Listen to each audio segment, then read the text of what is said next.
Hello बच्चों, कैसे हैं आप लोग। स्वागत है आपका आपके अपने YouTube channel Ramiz NEET biology classes में।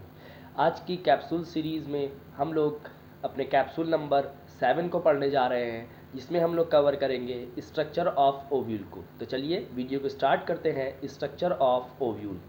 अगर ओव्यूल के स्ट्रक्चर को हम समझना चाहते हैं तो इससे पहले हम लोगों को female reproductive part that is carpel या पिस्टिल के एक बेसिक स्ट्रक्चर को समझना पड़ेगा। कार्पेल या पिस्टिल क्या होता है बच्चों? कार्पेल और pistil is the female reproductive part of the flower. Carpel या पिस्टिल के ग्रुप को हम लोग गाइनोशियम कहते हैं and this gynoecium is represented by capital G when we are writing the floral formula. Carpel या पिस्टिल की अगर बात करते हैं तो इसमें 3 पार्ट्स होते हैं। The first is stigma, the second is style and the third is ovary. Stigma pollen grain को रिसीव करने के लिए एक प्लेटफॉर्म का काम करता है।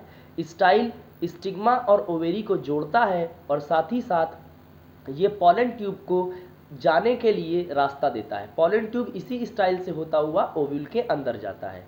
लास्ट और बल्ब लाइक पार्ट जो होता है उसको हम लोग ओवेरी कहते हैं। ओवेरी फ्यूचर में फ्रूट बनाएगा, यानी फर्टिलाइजेशन के बाद ये फ्रूट में बदल जाएगा, इसलिए हम लोग ओवेरी को फ्यूचर फ्रूट भी कह सकते हैं। ये ओवेरी किससे जुड़ा होता है? जिससे बाकी फ्लोरल पार्ट्स जुड़े हुए हैं, दैट इज द थैलेमस। इसी ओव्यूल के अंदर, ओवेरी के अंदर ओव्यूल पाया जाता है। ओव्यूल को हम लोग फ्यूचर सीड भी कहते हैं। तो चलिए अब हम लोग देखते हैं स्ट्रक्चर ऑफ ओव्यूल को।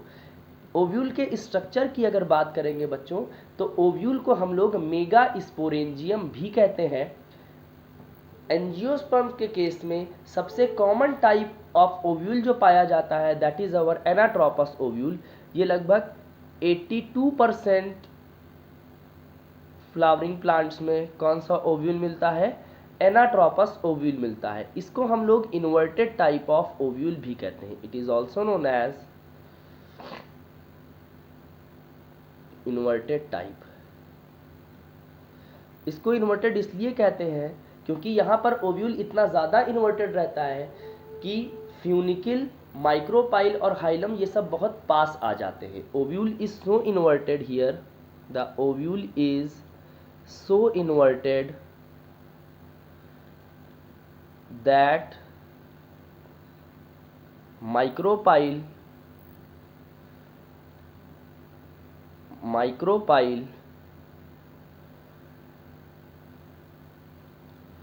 फ्यूनिकिल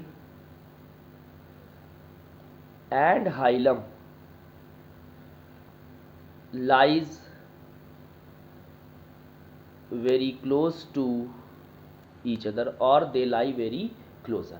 उसके बाद अब हम लोग देखते हैं ओव्यूल के स्ट्रक्चर के बारे में। अगर ओव्यूल की बात करते हैं तो देखिए ये ओव्यूल किससे जुड़ा होता है? ओवेरी से जुड़ा है, तो मैंने ये ओवेरी को बनाने की कोशिश की यहाँ पर।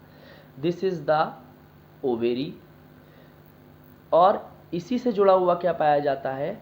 ओव्यूल पाया जाता है। वो स्ट्रक्चर जो ओव्यूल को ओवेरी से जोड़ता है that structure is known as placenta. इस स्ट्रक्चर को हम लोग क्या कहते हैं बच्चों?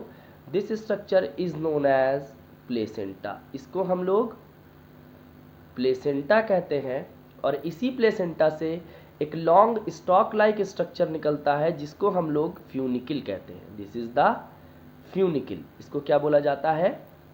फ्यूनिकिल बोला जाता है। ये फ्यूनिकिल क्या करता है? जो फ्यूनिकिल है, this funicle connects ovule to the placenta. ये ओव्यूल को प्लेसेंटा से जोड़ रहा है और प्लेसेंटा में आप ऐसे याद रख सकते हैं, it connects ovule to the ovary. ये फ्यूनिकिल आगे जाकर के किस में खुलता है? This funicle opens into the ovule. ये देखिए ये किस में खुल जाएगा? आगे जाकर के ओव्यूल में खुल जाएगा। This is our ovule. यही क्या होता है बच्चों? ओव्यूल कहलाता है। This is the ovule. ये हमने ओव्यूल को बना दिया। वो जगह जहाँ से फ्यूनिकिल ओव्यूल में खुलता है दैट पॉइंट ऑफ कनेक्शन और that junction is known as hilum. इस जंक्शन को बच्चों क्या कहा जाता है? हाइलम कहा जाता है। हाइलम को हम लोग इस तरह से ध्यान रख सकते हैं, जो क्वेश्चन बहुत पूछा जाता है, the junction between funicle and ovule. तो हाइलम क्या है? It is the junction between funicle and ovule, इसको हम लोग हाइलम कहते हैं। कभी कभी क्या होता है बच्चों, ये फ्यूनिकल थोड़ा सा और ज़्यादा इलार्ज कर जाता है और ये ओव्यूल के थोड़े से पार्ट को कवर कर लेता है। ये देखिए, ये थोड़े से ओव्यूल को भी कवर कर लेता है, और फ्यूनिकल का वो पार्ट जो ओव्यूल को कवर करता है, that part is known as raphe. इसको बच्चों हम लोग क्या कहते हैं? रैफे कहते हैं। तो ये मैं इधर लेबल कर देता हूँ, दिस इज द राफे। इसको हम लोग राफे कहते हैं। It is the part of funicle that covers the ovule, जो ओव्यूल को कवर किए हुए रहता है। अच्छा, ओव्यूल जो होता है बच्चों, ये चारों तरफ से एक कवरिंग के द्वारा कवर्ड रहता है, and this covering is known as integument. इस कवरिंग को हम लोग क्या कहते हैं? इंटेगुमेंट कहते हैं। ये जो इंटेगुमेंट होता है, ये फर्टिलाइजेशन के बाद सीड कोट में बदल जाता है, तो इसको हम लोग क्या कह सकते हैं? It is known as future seed coat. ये किस में बदल जाता है? सीड कोट में बदल जाता है। इंटेगुमेंट की संख्या एक भी हो सकती है और दो भी हो सकती है। तो यहाँ पर एनसीईआरटी में जब आप देखेंगे तो दो इंटेगुमेंट दिखाए गए हैं, ये आउटर इंटेगुमेंट, और फिर इसके अंदर क्या दिखाया गया है बच्चों? ये आपका इनर इंटेगुमेंट दिखाया गया। ये देखिए, ये इस तरह से क्या है? Inner integument. तो चलिए लेबल करने की कोशिश करते हैं। This is the outer integument, outer integument,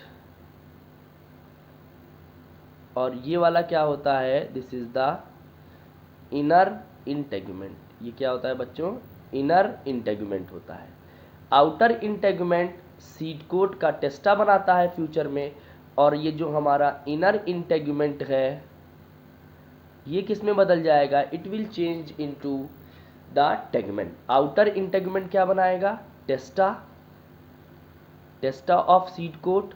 it will form the testa of seed coat. Seed coat की जो दो लेयर होती हैं, उसमें आउटर टेस्टा होता है, और इनर वाला लेयर क्या बनाता है बच्चों? टेगमेन बनाता है। It forms tegmen of seed coat.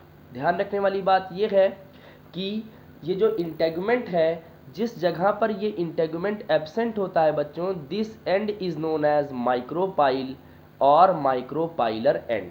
और माइक्रोपाइल के जस्ट अपोजिट वाला जो एंड हम लोगों को दिखता है ओव्यूल में, दिस इज नोन एज चेलाजा और चेलाजल एंड। इसको हम लोग चेलाजा या फिर चेलाजल एंड कहते हैं। और वो जगह जहाँ पर दैट इज इंटेगुमेंट एब्सेंट है, उस जगह को हम लोग कहते हैं माइक्रोपाइल, और we can call it as micropylar end. अब देखिए, इंटेगुमेंट के अंदर यहाँ पर कुछ पैरेनकाइमेटस सेल्स भरे होते हैं पूरे में। These cells forms nucellus. ये क्या बनवाते हैं बच्चों? They forms nucellus. न्यूसेलस की प्लॉइडी ज़रूर याद रखिएगा, it is diploid and it is made up of parenchyma cells. ये किससे मिलकर के बनता है बच्चों? It is made up of parenchyma cells. ये पैरेनकाइमा सेल्स से मिलकर के बनता है। इसी न्यूसेलस का एक सेल बाकी सेल्स के कंपैरिजन में बड़ा हो जाता है, और it starts the development of female gametophyte that is the embryo sac। और ये किस में बदल जाता है? एम्ब्रियो सैक में बदल जाता है। तो चलिए हम लोग यहाँ पर बनाने की कोशिश करते हैं एम्ब्रियो सैक को। ये देखिए, ये क्या बन गया बेटा? This is the embryo sac. ये क्या बना दिया हमने? एम्ब्रियो सैक बना दिया। तो चलिए इसको लेबल कर लेते हैं। This is the embryo sac. ये क्या है? Embryo sac. Embryo sac is also known as female gametophyte. इसको हम लोग क्या बोलते हैं बच्चों? फीमेल गैमेटोफाइट बोलते हैं। एंजियोस्पर्म के एम्ब्रियो सैक की खास बात ये होती है कि ये एम्ब्रियो सैक जो होता है it consist of 7 cells and 8 nucleated stage. यहाँ पर 7 सेल्स और 8 न्यूक्लिएटेड स्टेज पाई जाती है and such type of embryo sac is known as polygonum type. इसको क्या बोला जाता है बच्चों? Polygonum type of embryo sac बोला जाता है। तो इस तरह से हम लोगों ने ओव्यूल के स्ट्रक्चर को कवर कर लिया। आपको हमारा वीडियो कैसा लगा हमको कमेंट बॉक्स में ज़रूर बताएं, और अगर आपने अभी तक चैनल को सब्सक्राइब नहीं किया है तो प्लीज़ हमारे चैनल को सब्सक्राइब करें और अपने फ्रेंड्स और फैमिली में इसको ज़्यादा से ज़्यादा शेयर करें ताकि ज़्यादा से ज़्यादा बच्चे इस कैप्सूल सीरीज़ का फ़ायदा उठा सकें। Thank you.